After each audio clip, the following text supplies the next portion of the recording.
के तौलिया भिला के एकदम फेंक देती।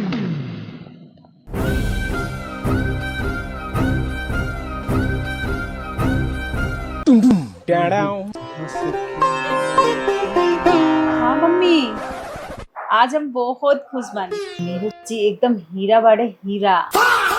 मम्मी जाना तरू आज सुबह उठले हैं आ हमरा खातिर चाय बनैला। एक बेर बनौनी वो गलती से। मम्मी हमरा बिना पूछले उ कोनो चीज ना खरीदेला। जाना तरू हमार हर छोटी छोटी खुशी के ध्यान रखेला। ला आई कुछ खरीद लिया। इतना खुश काहे बानी? बस ऐसा ही मन कैलस। देखा तनी मम्मी बिना कहले पैसा दे दियनी। ई ना होखेला पति, ई तो वरदान हुवन। भगवान करे ऐसा पति सबके मिले। प्रियंका हाँ आज खाना मत बनाइए। काहे? आज खाना हमरा तरफ से। सुन ले मम्मी, आज तो चमत्कार हो गई। देख ले मम्मी, हम जानबूझ के सुनात रहनी है।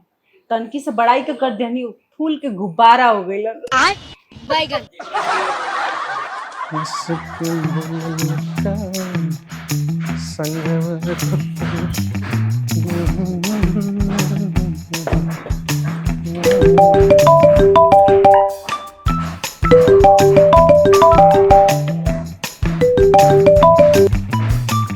हाँ सर। क्या आज ऑफिस बंद बा? चलो प्रियंका के सरप्राइज दे जाए।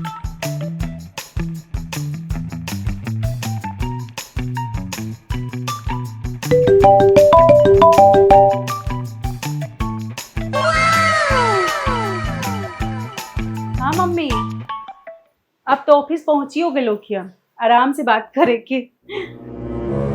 मम्मी दिल के खराब नहीं कर, बाकी रे वो बात जहाँ कपड़ा पहन के खोल देला नु वही जे छोड़ देला। हमरा पीछे पीछे घूम घूम के उठावे के पड़ेला। एक उता हाथ में रिमोट रही तो हमसे पूछियन कि रिमोट कहाँ बा।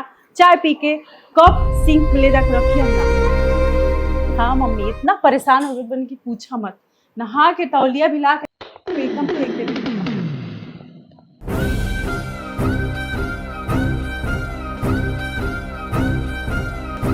ऑफिस से जल्दी आ गई नहीं?